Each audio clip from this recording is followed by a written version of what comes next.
어떻게 인생을 즐기며 살 것인가 세 번째 시간, 오늘은 쾌락에 무너져 버린 행복이라는 제목으로 말씀 전합니다. 쾌락에 무너져 버린 행복이라는 제목으로 말씀 전합니다. 오늘도 전하는 말씀 가운데 여러분 각자에게 주시는 깨달음과 영적인 도전이 있기를 바랍니다. 사람이 행복하게 살고 싶어 하는 것, 이것은 단지 사람의 기대나 소원만이 아니라 사람을 지으시고 만드신 하나님의 뜻이다라고 저는 믿습니다. 그래서 사람이 행복하게 사는 것이야말로 우리를 지으신 하나님을 향하여 사람이 돌릴 수 있는 최고의 글로리, 영광이다라고 저는 믿습니다. 그러니까 우리가 하나님께서 주어진 이 생명의 날들을 참 후회 없이 행복하게 존귀하고 아름답게 살아가는 것이야말로 그 어떤 것보다도 중요한 하나님께 우리가 드릴 수 있는 최고의 영광이다라는 거예요. 헌금을 많이 하는 게 하나님께 영광이 아니라 어떤 일을 많이 하는, 교회를 많이 하는 게 하나님께 큰 영광이라는 게 아니라 내게 주어진 인생을 정말 존귀하고 아름답고 값지게 행복하게 살아가는 것, 이것이 우리를 지으시고 창조하신 하나님께 우리가 돌릴 수 있는 최고의 영광이라는 거예요. 나는 자식을 키워보니까 이걸 알겠어요.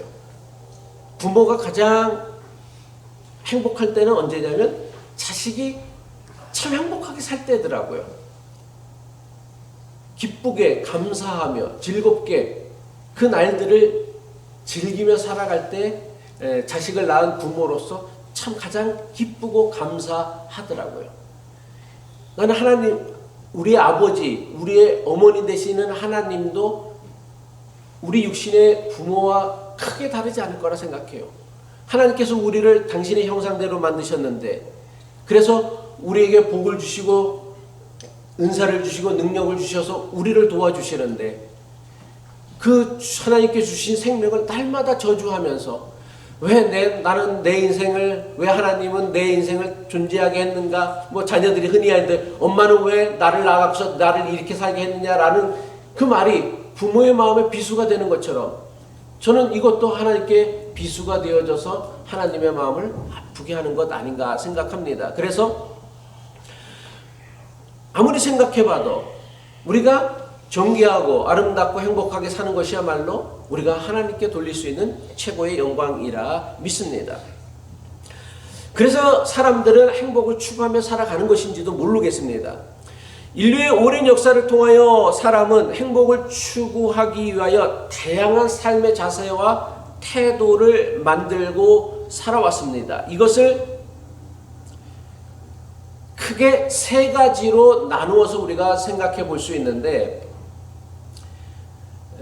그러니까 행복하기 위해서, 인류는 행복하기 위해서 어떻게 하면 우리는 행복해질 수 있을까를 위해서 다양한 시도들을 해왔는데, 그 시도들을 크게 카테고리화, 분류화시킨다면 세 가지로 나눌 수가 있는데, 첫 번째가 지난주에 우리가 살펴봤던 성공주의이고, 두 번째가 오늘 우리가 살펴보려고 하는 쾌락주의이고, 그리고 그 다음이 저는 허무주의라고 생각합니다. 지난주에도 말씀을 드렸지만 성공주의는 가장 많은 사람이 생각하고 믿는 행복, 인간 행복의 최우선의 조건일 것입니다. 많은 사람이 생각하기를, 믿기를 인생의 성공이 사람의 행복을 좌우하는 가장 결정적인 요소라 믿고 생각합니다. 그래서 평생을 성공을 위하여 자기의 인생을 희생하며 바치며 살아가요. 그러니까 성공 자체도 목적이지만은 그 성공을 이루어야만 자기 인생이 가치가 있고 의미가 있고 행복하다라고 믿기 때문에 가장 많은 사람들이, 그리고 가장 많은 부모들이 자기 자녀들, 자기 삶에서 성공을 이루지 못한 사람들은 내가 성공하지 못했기 때문에 내가 이렇게 불행한 인생을 사는 거니까 내 불행한 인생을 반복하지 않기 위해서 내 자녀들은 꼭 성공해야 돼 하면서 자녀들을 성공의 길로 내몬다라는 거예요. 물론 그것이 돈이 되었던, 권력이 되었던, 명예가 되었던 간에 자기가 원하고 목표하는 바를 성취하고 이루었을 때에 많은 사람들은 인생은 비로소 행복할 수 있다라고 믿는 거예요. 이건 믿음이지 팩트는 아니다라는 거예요. 그냥 그렇게 믿고 살아간다라는 거예요. 물론 성공이라는 결과를 통하여 누리게 되어지는 성취감, 뭐 또 다른 말로는 안도감이라고 할 수 있는데, 이것이 순간 우리를 행복하게 하는 데에는 분명히 영향을 줍니다. 성공했는데 안 행복한 사람 없을 거예요. 순간 행복합니다. 하지만 사람이라는 게 그래요. 한 번의 성공적인 결과만으로 우리는 지속적인 행복을 누리며 살지 못한다라는 거예요.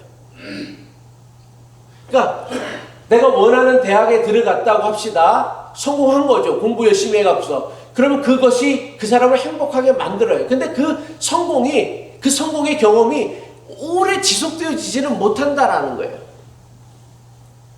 어느 순간 그렇고 그런 일이 되어지고 만다라는 거예요. 사람은요, 한 번의 성공으로 만족하지 못해요. 성공에 대한 집착은 이전보다 더 큰 성공을 추구하며 살아가게 되어져 있어요. 그래서 오히려 그 성공으로 인하여 더 불행한 삶을 살아가는 사람이 있어요. 내가 이렇게 큰 성공을 이뤘는데 그 후에 그것보다 더 큰 성공을 이루지 못하면 스스로 자기를 비참하다라고 여겨서 더 불행한 삶을 살아가는 인생이 세상에는 너무나 많다라는 거예요. 제 이야기는요, 성공을 위하여 살아가는 것이 잘못이라는 이야기가 결코 아닙니다. 개인적으로 저는 우리 교회 모든 교우들이 자신들이 여러분들이 하는 모든 일에서 성공하기를 바랍니다. 돈도 많이 벌었으면 좋겠고, 사람들에게 인정받는 지위에도 올라갔으면 좋겠고, 유명해지기를 바랍니다. 하지만 저는 우리 교회 교우들이 성공하기를 바라는 마음보다 더 간절한 것이 있어요. 그게 뭐냐면, 성공해야만, 유명해져야만, 높은 지위에 올라야만 행복해질 수 있다라는 잘못된 믿음에서 벗어나 자유롭게 살아가는 것을 더 간절히 원합니다. 성공이나 실패에 상관없이 하나님께서 주신 삶 그 자체로 감사하며 행복하게 살기를 저는 더 간절히 원해요. 여러분들이 성공하기를 바라지만, 그러나 모든 사람들이 내 기도 때문에 다 성공하지는 않더라고요.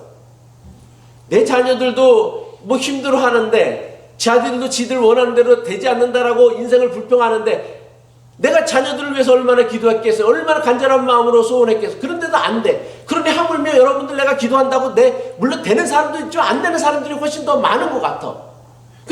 그런 사람들에게 제가 더 간절히 바라는 것은, 물론 여러분들이 성공하고 잘되고 돈 많이 벌기를 바라지만, 그것보다 더 간절히 바라는 것은 그런 성공이나 또 때로는 인생의 실패와 상관없이 하나님께서 주어진 그 삶 자체를 좀 즐기며 행복하게 살기를 더 간절히 원한다라는 거예요.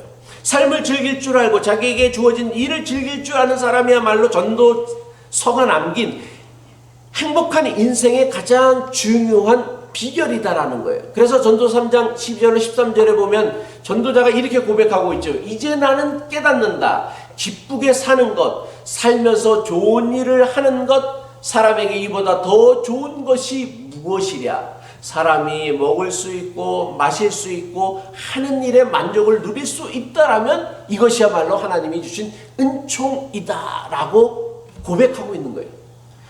세상에서 그 누구보다 더 큰 성공과 성취를 이루었던 전도자가 이렇게 큰 성취를 주어서 나에게 누구보다 뛰어난 지혜를 주셔서 나에게 누구보다 더 많은 부를 주어서 나에게 누구보다 더 큰 명예를 주어서 내가 이렇게 행복하게 삽니다라고 전도자가 고백하지 않았어요. 전도자가 뭐라면 이제 나는 깨닫는다. 기쁘게 사는 것, 살면서 좋은 일을 하는 것. 전도자는 오늘 우리가 읽었던 전도서 2장 3절로 11절의 말씀의 포커스 핵심이 뭐예요? 다 나를 위해서 했어. 다 나를 위해서 했는데 이것 갖고 인생이 행복해지지 못한다는 걸 깨달은 거예요. 그래서 좋은 일을 하면서 살아가는 것, 내가 누군가에게 선한 일을 하면서 살아가는 것, 누군가를 도우며 살아가는 것, 이것이 사람에게 이것보다 더 좋은 일이 무엇이냐라고 얘기한 거예요. 그러니까 자기가 누렸던 성공, 명예, 부, 지위보다도 이런 것들이 더 좋다라는 거예요. 그리고 사람이 먹을 수 있고 마실 수 있고 하는 일에 만족을 누릴 수 있다라면 이것이야말로 하나님이 주신 은총이다, 은혜다라고 얘기하는 거예요. 우리는 뭐 큰 사업이 성공해야 그것이 하나님의 은총이다, 은혜다. 내 자녀들이 크게 성공해야 이름을 널리 알려야 그것이 하나님의 은혜다라고 얘기하는데, 전도자가 그 인생, 자기 인생을 쭉 돌이켜보면서 깨달으면서 고백한 게 뭐냐면, 먹을 수 있고 마실 수 있고 하는 일에 만족을 누릴 수 있다라면 이것이야말로 하나님이 주신 은총이다라고 얘기하는 거예요. 우리 인생에는요, 좋아하는 일이 있고요, 해야 하는 일이 있습니다. 이 두 가지, 좋아하는 일과 마땅히 해야 되는 일이 같다면야 더할 나위 없이 좋겠죠. 하지만 어때요? 여러분들 경우에 보면은 좋아하는 일이 있고 마땅히 해야 되는, 꼭 해야 되는 일인데 이게 같은 경우가 많아요? 아니면 다른 경우가 많아요? 다른 경우가 훨씬 더 많을 거예요. 좋아하는 일은 즐기며 할 수 있는 일이라고 한다면 반드시 해야 하는 일들은 대부분 다 뭐예요? 하기 싫은 일, 하고 싶지 않은 일들이 대부분일 것입니다.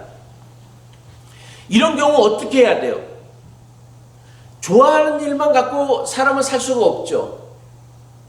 내가 마땅히 해야 하는 일도 해야 되는 거예요. 그 마땅히 해야 하는 일 가운데는 뭐 밥을 해 먹는다든지, 자녀를 돌봐든지, 아니면 직장에 나가서 일을 한다든지, 그래서 생계를 유지해 가는 것도 해야 하는 일이에요. 그 해야 하는 일을 좋아하는 일로 여기는 사람도 있지만, 그렇지 못하고 내가 좋아하는 거는 놀러 다니는 일인데 내가 직장에 나가야 되기 때문에 마음대로 놀러 다니지 못해. 그래서 내 인생은 불행하다라고 여기며 살아가는 사람들이 세상에 너무나 많다라는 거예요. 그리고 대부분의 일들은 좋아하는 일과 해야 하는 일이 일치하지 않는다라는 거예요. 이런 경우 어떻게 해야 합니까? 싫어도 어쩔 수 없이 해야 하는 일을 즐기는 것을 배우고 훈련하는 것만이 우리가 행복한 삶을 살아갈 수 있는 삶의 비결이라는 거예요. 그래서 오죽하면은 피할 수 없으면 즐겨라 라는 말까지 남았겠습니까? 그러니까 우리가 행복하게 살기 위해서는 좋아하는 일을 하면서는 뭐 더 이상 고민할 필요가 없는데, 마땅히 해야 할 일들을 하면서 그 일을 즐기는 법을 배우는 거예요. 훈련해야 되는 거예요. 그게 바로 영성이고 믿음이라는 거예요. 거기에 의미를 부여해야 되는 거예요. 왜 우리는 마땅히 해야 할 일들을 꼭 하고 싶지 않고 원치 않는 일, 그래서 아주 나를 불행하게 만드는 일로 만드냐면, 그 해야 하는 일에 대해 의미를 갖지 못하기 때문에 그러는 거예요. 오로지 나만을 위한 목적을 가지고 있기 때문에 그 일이 그냥 어쩔 수 없이 해야 되는 아주 싫은 일이 되어지고 만다라는 거예요. 근데 제가 얘기했지만 모든 직업은요, 자기를 위해서 일하기 때문에 돈을 버는 게 아니라 모든 직업은 누군가를 위하여 봉사하기 때문에, 섬기기 때문에 돈을 벌게 되어져 있단 말이에요. 모든 직업이 그래요. 자기를 즐겁게 하기 위해서 하는 일로다 돈을 버는 사람은 아무도 없다란 말이에요. 남을 위해서 섬기는 일을 통하여, 그것이 하기 싫은 일이지만 의미를 부여하고 가치를 부여하고 그리고 거기에 보람을 찾게 되어지면 그 하기 싫은 일들을 가운데 속에서도 그것을 즐길 수 있는 일을, 법을 배울 수 있게 되어지고, 그것을 마땅히 해야 할 일들을 하면서 그것을 즐길 줄 알 때 우리는 비로소 일상을 행복하게 즐기며 살아갈 수 있는 영성을 가질 수 있다는 것이죠. 성공주의 다음으로 행복한 인생을 위하여 사람들이 가장 많이 시도했던 방법이 무엇입니까? 이것이 오늘 우리가 읽었던 전도서의 말씀이 너무나 잘 보여주고 있는데, 전도서 2장 8절 후반부죠. 남녀 가수들도 거느려 보았으며, 그러니까 무희들을 자기가 많이 거느렸다라는 거예요. 그리고 남자들이 좋아하는 처척도 많이 거느려 보았다. 전도서 2장 10절 원하는 것을 나는 다 얻었다. 누리고 싶은 낙은 무엇이든지 삼가지, 내가 즐기고 싶어하는 그 기쁨이 있다라면 그 어떤 것도 내가 가리지 않고 모든 것을 다 해보았다라는 거예요. 그러니까 성공주의 다음으로 사람들이 가장 많이 시도했던, 행복을 위해 시도했던 방법은 무엇입니까? 그것은 바로 쾌락이라는 거예요. 쾌락이란 무엇이냐? 자기 욕구의 충족에서부터 오는 감정적인 기쁨, 즐거움이라고 할 수 있다라는 것이죠. 쾌락은요, 인간의 가장 기본적이고 본능적인 욕구, 물론 식욕, 수면욕, 성욕 등을 충족하여서 인생의 즐거움을 누리는 것이 바로 쾌락이라는 거예요. 여러분은 어느 때 가장 큰 쾌락을 느끼시는지 모르겠는데, 제가 찾아보니까 인간이 느끼는 쾌락 수치에서 보니까 가장 높을 때, 인간이 느끼는 쾌락 수치가 가장 높을 때가 이상형인 이성과, 그냥 이성이 아니라 자기 이상형인 이성과 교제에 성공했을 때 느끼는 쾌락의 수치가 80이라고 한다면, 여행할 때 느끼는 쾌락 수치가 55래요. 그래서 나는 그래 이해를 하게 돼서 교인들이 그냥 날씨만 좋고 연휴만 끼면은 무조건 놀러 가고 싶어 하는 게 그게 사람에게 많은 쾌락을 주기 때문이다라는 걸 제가 알겠어요. 그 크기가 성관계할 때, 그 여행할 때 느끼는 그 쾌락의 수치랑 비슷하대요.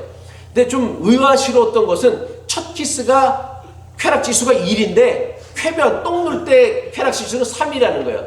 그러니까 그렇게 첫 키스에 주는 이게 첫 키스는 별로 이렇게 쾌락을 사람에게 주지 못하는 거, 똥 눌 때보다 못하더라고 보니까요. 뭐라고요? 잘못된 수치 같아요. 첫 키스가 그냥 좋아하는 사람이라 하는 게 아니라 어떻게 보면 그냥 어쩌다 그냥 하는 거여서 그런 건지 모르겠어요. 정말 이상형이라 하는 것이 아니라 모르겠어요. 나도 그냥 사람들이 그냥 재미로 낸 그 수치라고 얘기를 하는데, 그러니까 많은 사람들이 첫 키스를 통해서 만족감을 누리지 못하는가 봐. 똥 눌 때보다도. 이게 재밌었는데, 많은 교인들이 오해하는 것 중 하나가 뭐냐면, 신앙이 좋은 것을 사람의 육체적인 욕망을 멀리하고 오직 영적인 일에만 관심을 가지는 것이 신앙이 좋은 것이다라고 생각한다라는 거예요. 다시 말해서 기독교 신앙의 한 부류 중에는 금욕적인 것을 기독교 신앙의 경건이다라고 여기는 교인들이 너무나 많다라는 거예요. 그래서 많은 교인들이 육신의 욕구를 멀리할수록 우리의 영성이 점점 더 깊어지고 거룩한 사람이 되는 줄로 착각하는 경우가 많습니다. 하지만 성경은 우리에게 인간으로서의 욕구를 결코 정죄하지 않습니다. 오히려 자연스러운 사람의 욕구는 하나님께서 사람에게 주신 가장 큰 은혜다라고 성경은 가르쳐주고 있습니다. 그래서 디모데전서 4장 3절에 보면 사도 바울이 자기가 사랑하는 아들과 같이 얘기했던 디모데에게 뭐라고 하냐면, 이런 자들은 혼인을 금하고 어떤 음식물은 먹지 말라고 할 것입니다. 그러나 그 음식물은 하나님께서 믿는 사람과 진리를 아는 사람이 감사하는 마음으로 먹게 하시려고 만드신 것입니다. 그러니까 우리가 음식을 먹으며 즐겨 하는 것을 죄악시할 것이 아니라 이것은 하나님께서 우리에게 즐거워하라고, 즐기라고 주신 하나님의 은총이고 선물이다라는 거예요. 이처럼 하나님께서는 사람에게 주신 자연적인 본성인 그 모든 육체의 욕구를 주셨고요. 그 육체의 욕구는 사람이 세상을 살아가는 데 있어서 자신의 생명을 유지하는 데 있어서 매우 꼭 필요한 부분이에요. 그러니까 사람이 먹는 것을 통하여 즐거움을 누리게 하셨어요. 근데 이게 먹는 게 괴로운 사람이면 괴롭게 만들었으면 어떻게 하겠어? 먹는 것 사람들이 점점점 먹지 않았겠지. 그럼 사람이 안 먹게 되면 어떻게 돼? 거시증 걸리면 어떻게 되는 거예요? 죽는 거예요. 거시증 걸린 사람들 있잖아요. 왜 다이어트를 심하게 하다 보면은 먹는 것을 혐오하게 된대. 근데 대부분의 사람들은 안 그렇잖아요. 먹는 게 즐겁잖아요. 그래서 많이 먹어서 문제이지 덜 먹어서 문제 되는 경우는 특히 소수예요. 근데 왜 먹느냐? 먹는 게 즐겁거든. 먹는 게 즐겁거든. 성관계도 마찬가지. 성관계 좋으니까 성관계를 하고 자녀가 번식하고 종족이 번성이 하는데 그걸 싫어하게 되면 어떻게 되겠어요? 인류는 멸절하게 되겠죠. 싫어하면 사라지고 말겠죠. 이처럼 인간에게 주신 욕구라는 게 우리가 인생을 살아가는 데 있어서 꼭 필요한 거고, 그것을 통하여 그것이 즐겁기 때문에 우리를 우리가 그것을 기뻐하며 하게 만들었다라는 거예요. 다만 문제가 되어지는 것은 무엇이냐면 이 욕구가 인생의 유일한 목적이 되어지고 목표가 되어져서 이것만을 추구하며 살아가는 것이 문제인 것이지, 그 욕구를 충족하며 살아가는 것이 문제가 되는 것은 아니다라는 거예요. 과유불급이라고 했습니다. 지나치는 것은 부족한 것보다 못하다라는 뜻이죠. 육체의 욕구는 하나님께서 우리에게 주신 은혜임에 틀림이 없습니다. 하지만 필요 이상의 것을 욕심내기 때문에 사람에게 주신 자연적인 본성인 욕구가 죄의 수단이 되고 통로가 되는 거란 말이에요. 그러니까 모든 것이든 과자가 붙어가는 건 다 죄가 되어지는 거예요. 과식, 과음, 또 뭐가 있죠? 과속, 이런 모든 것들은 다 뭐예요? 적절히 즐기면 우리에게 은혜가 되어지고 축복의 통로가 되어지고 우리 인생을 행복하게 하는 것이지만, 이것이 지나치게 되어지면 우리의 몸을 만질 뿐만 아니라 상대방도 다치게 하는 죄의 수단이 되어지고 통로가 되어진다라는 거예요. 그래서 그 결과 사람의 욕구가 하나님의 은혜가 되지 않고 우리를 파멸과 죽음으로 인도하는 죄가 되어진다라는 거예요. 그래서 로마서 7장 5절 사도 바울은 이것에 대해서 이렇게 얘기했죠. 이전에 우리가 육신을 따라 살 때는 율법에 따른 죄의 정욕이 우리의 몸의 지체 안에서 작용하여서 죽음에 이르는 열매를 맺었습니다. 그러니까 욕구가 문제가 아니라 욕구를 지나쳐 필요 이상의 욕구를 욕심낼 때에 그 욕심이 우리를 무너뜨리는 죄가 되게 하고 우리로 하여금 사망에 이르게 하는 도구가 되어진다라는 것이죠. 하지만 우리가 분명히 기억해야 될 것은 지나친 절제나 금욕욕심, 하나님께서 원하시는 모습이 아니다라고 저는 믿습니다. 욕구를 지나쳐서 필요 이상의 욕구를 욕심내는 것도 문제이지만 적절한 욕구가 있어요. 먹어야 할 양이 있는데 그 욕구마저도 절제하여서 지나친 절제나 금욕에 빠지는 것 역시 하나님께서 원하시는 모습은 아니다라는 거예요. 영혼만 귀하고 인간의 육체나 물질이나 현실을 다 악하게 생각하는 것은 다 뭐예요? 하나님께 매우 심각한 죄가 되어진다라는 것이죠. 이런 신앙을 우리는 뭐라고 해요? 금욕주의라고 얘기하죠. 근데 이 금욕주의라는 것은 하나님의 뜻이 결코 아니다라는 거예요. 기독교 신앙은요, 결코 영혼만 생각하며 살아가는 종교가 아니에요. 우리가 믿는 하나님은요, 하늘을 중요하게 여기시지만 땅도 세상도 중요하게 여기시는 하나님이십니다. 그래서 우리가 믿는 하나님은 영혼도 중요하게 여기시지만 육신도 중요하게 여기시는 하나님이에요. 그래서 우리는 뭐예요? 영혼의 부활뿐만 아니라 몸의 부활도 믿는다라고 얘기했어요. 물론 여기에는 메타포 중의적인 의미가 있겠지만요. 무슨 뜻이냐면 하나님은요, 사람에게 땅과 세상을 만들어 주셨고요, 하나님께서 땅과 세상을 사람들에게 만들어 주신 다음에 그 하나님이 만드신 땅과 세상을 향하여 뭐라고 말씀하셨어요? 참 보시기에 좋았더라 말씀하셨다란 말이에요. 그러니까 세상은 우리가 부정해야 할 악한 곳이 아니라 하나님이 만드신 아름다운 곳이에요. 그 아름다움을 회복하기 위해서 우리가 노력해야 되는 것이지, 많은 교인들이 믿음이 좋다고 생각을 한다면 그 세상을 부정하고 부인하는 것, 세상 것이라면 다 거부하는 것, 이것이 믿음이 좋은 것이다라고 착각하는 때가 있었다라는 거예요. 근데 이것은 결코 바른 신앙의 자세는 아니다라는 거예요. 쾌락이 죄입니까? 아니면 사람이 누려야 할 당연한 욕구입니까? 쾌락은요, 죄가 아니라 사람이 마땅히 누리도록 하나님께서 우리에게 주신 당연한 욕구란 말이에요. 하지만 이 욕구가 필요 이상을 넘어서 갈 때, 그래서 욕심으로 변질할 때, 쾌락은 더 이상 하나님의 은혜가 아니라 사람을 타락하게 만드는, 사람을 병들게 만드는, 그래서 우리로 하여금 죽음에 이르게 하는 가장 확실하고 분명한 수단이 되어지고 통로가 되어진다라는 거예요. 오직 자기의 즐거움만을 위하여 필요 이상의 욕구를 추구할 때 이것을 우리는 뭐라고 얘기하느냐? 쾌락주의라고 하는 거예요. 쾌락이 나쁜 게 아니라 쾌락주의가 나쁜 거예요. 오직 쾌락주의란 뭐냐? 자기의 쾌락을 위하여 필요 이상의 모든 수단과 방법을 동원하지 않고 자기 쾌락을 채우기 위하여 애쓰는 것을 우리는 쾌락주의라고 한다라고 해요.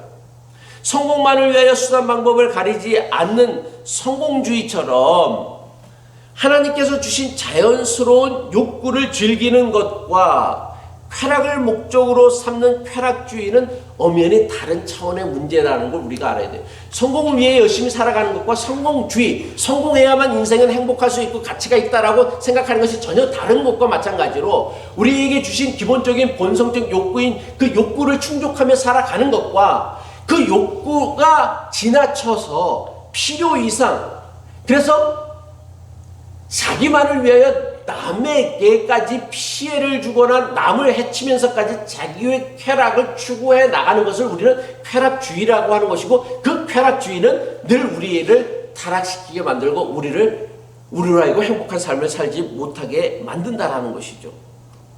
성공주의가 미래의 즐거움을 위하여 현재의 기쁨을 포기하는 것이라면, 쾌락주의는 현재의 쾌락을 위하여서 미래에 다가올 결과에 대해서는 아무런 생각도 하지 않는 것이라는 것입니다.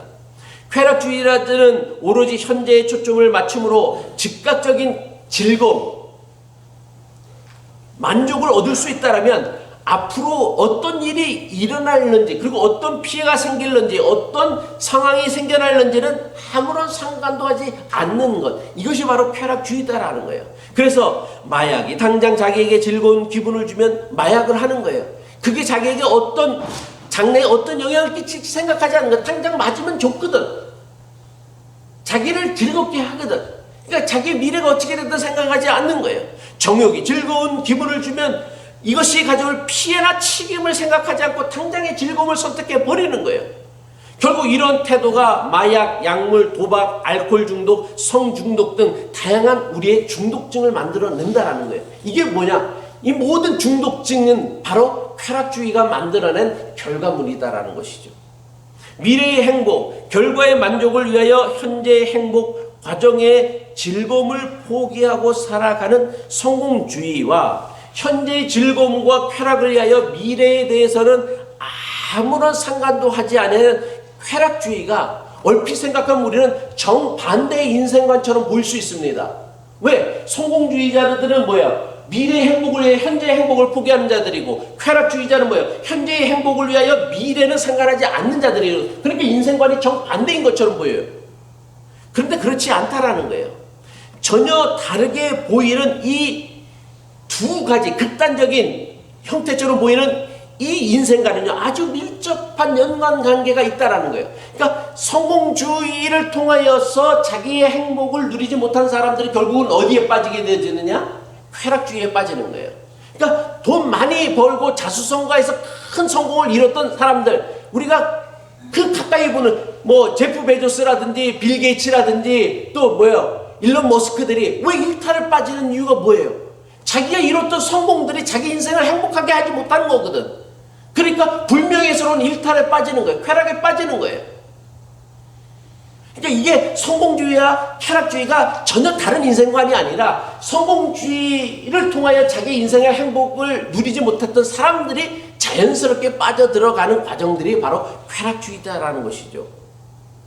많은 성공주의자가요, 자신의 고통스러운 희생으로 이루어낸 성공이나 성과만으로 인생의 행복을, 지속적인 행복을 누리지 못하는 거예요.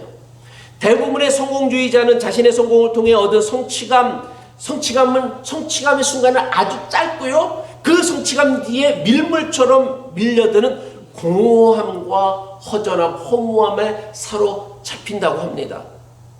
나는 성공 같은 걸 해보지 못했기 때문에 이런 걸 느껴본 적은 없지만, 보니까 무슨 공연가들도 아주 열심히 노력해가 큰 공연을 하고 나면 그 공연 끝난 다음에 뭔가를 내가 해냈다는 성취감도 있지만 그 위에 큰 허전함과 허무함을 느낀다라는 거예요. 그러니까 큰 인생의 성공을 이뤘던 사람들도 비슷하다라는 거예요.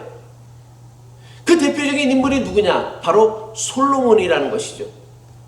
솔로몬은요, 당대 최고의 부와 명예와 권력을 이룬 그야말로 성공한 인생이었습니다. 하지만 그는 자신이 이룬 성공으로 자기의 인생이 전혀 행복하지 않았던 거예요.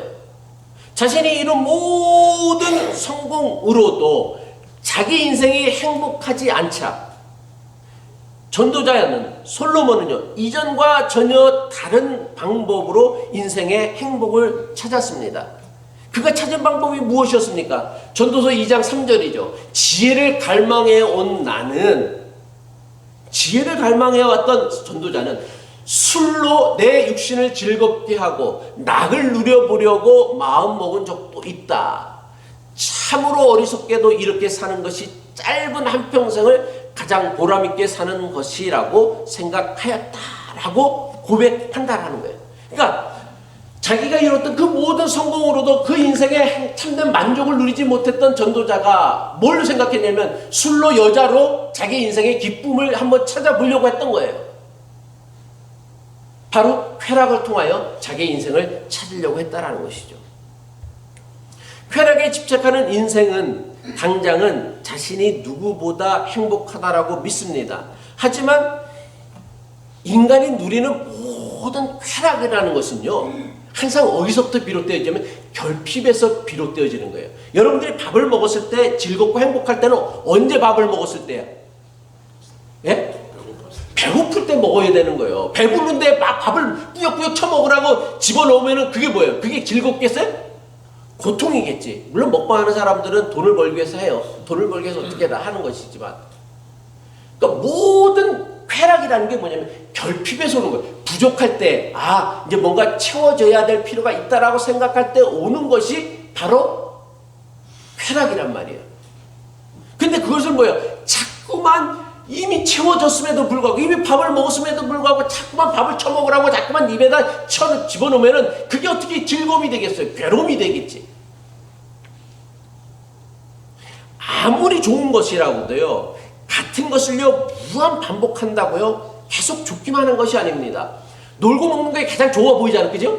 근데 1년 360을 놀고 먹고만 있어 보십시오. 인생이 허전해, 허무해요. 이렇게 사는 게 맞는 건가라는 생각이 든다라는 거예요. 사람도 만나야 되고, 내가 교회를 다니면서 누군가에게 봉사도 해야 되고, 또 음식을 만들어서 누군가를 대접도 해야 되고, 그런 일들이 있지 않고서는 우리 인생은 그냥 아무것도 안 하고 그냥 가만히 놀고만, 그냥 누워만 있는다라고 인생이 행복해지지 않아요. 결국 쾌락 역시요, 안정적이고 지속적인 행복을 주지 못한다라는 것을 우리는 금세 깨닫게 되어진다라는 거예요. 그러니까 어쩌다 한번 여행을 가는 것, 어쩌다 한번 술을 마시는 것, 어쩌다 한번 뭐 하는 것, 그런 것들이 우리 인생을 기쁘게 하고 즐겁게 하는 것들이지, 이걸 매일같이 반복해 보십시오. 그게 우리를 즐겁게 하나, 그 기쁨의 그 크기는 갈수록 줄어들어서 나중에는 더 우리를 불행하게 만들 수도 있다는 것이죠. 전도자가 고백이 바로 그것이었다는 것이죠. 쾌락을 인생의 목적으로 삼고 필요 이상의 쾌락을 탐하는 순간 인생은요 어떻게 된다? 가장 비참하고 허무한 인생이 된다라고 전도자가 고백하고 있습니다. 전도서 2장 17절의 말씀이죠. 그러니까 성공을 했어도 행복하지 못하고, 그래서 내가 이제 쾌락을 누려봤어. 많은 첩첩들을 누리고 술을 마시고 뭐 온갖 것들, 온갖 무의들을 불러다가 온갖 맨날 쇼만 보고서 살았는데 그래도 인생이 그냥 허무한 거야. 그러니까 전도자가 뭐라고 고백해? 그러니 산다는 것이 다 덧없는 것이다. 인생살이에 얽힌 일들이 나에게는 괴로움일 뿐이다. 모든 것이 바람을 잡으려는 것처럼 헛될 뿐이다.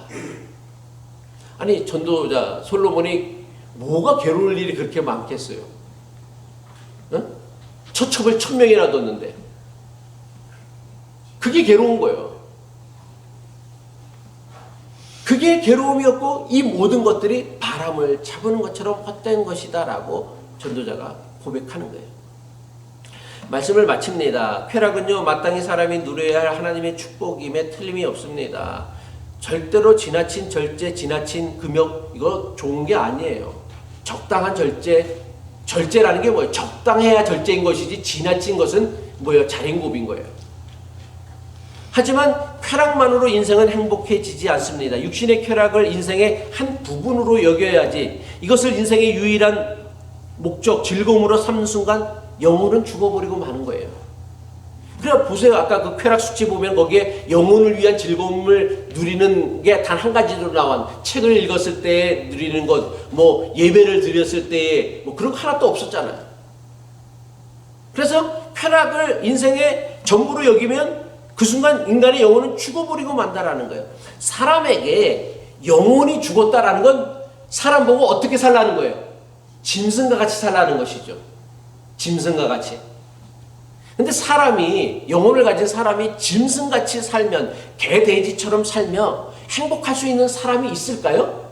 여러분은 나는 개, 돼지처럼 살 거야. 그리고서 나는 내 인생을 행복하다라고 말할 수 있는 사람이 있을까요? 아니요, 저는 없다라고 생각해요. 사람이 행복할 수 있는 것은 사람답게 살기 때문에 행복하는 거예요. 그래서 사람은 사람의 행복이 있는 것이고 개돼지는 개돼지의 행복이 있는 것이지, 사람이 개돼지처럼 살아갖고 어떻게 행복할 수 있느냐란 말이에요. 이런 의미에서 참된 행복의 길은요, 현실의 고난과 역경을 피하는 데 있지 않습니다. 많은 사람들이 고난과 역경을 피하고 그냥 당장의 즐거움만 취하려고 한다는데 그렇지 않아요. 고통과 역경이 고통스럽다고 쾌락에 빠져서는, 현실의 역경을 외면하거나 회피하는 삶을 살아서는 인생은 절대로 행복한 삶과 사람이 되어질 수 없다라는 거예요. 사실은 어떻게 보면 고난과 역경을 극복해 나가는 과정도 인생에 있어서 우리가 누릴 수 있는 최고의 기쁨이고 감사이고 행복한 삶의 여정이 되어줄 수 있다라는 거예요. 인생이라는 게 굴곡이 있기에 행복한 거란 말이에요. 평탄하기만 하면 그 인생이 행복하겠어요? 행복이 뭔지도 모르고 살아갈 거예요. 굴곡이 있기에, 그리고 그 굴곡을 뛰어넘는, 넘어가는 그런 그 감격과 감동이 있기에, 의미가 있기에 인생이라는 것이 우리에게 가치가 있는 것이고 또 소중한 것이고, 그리고 우리가 행복을 누릴 수 있다는 것이죠. 현실을 직면하며 누려야 할 즐거움은 즐기고, 극복해야 할 고난과 역경이 있다면 믿음으로 극복하며 살아갈 수 있어야 인생을 행복해질 수 있다는 거예요. 그래야 오늘뿐만 아니라 오늘이라는 하루하루가 만들어갈 내일도 행복할 수 있습니다. 바라기는 이 깨달음이 저와 여러분의 신앙의 여정에 충만하시기를 주님의 이름으로 축복합니다. 질문 받겠습니다.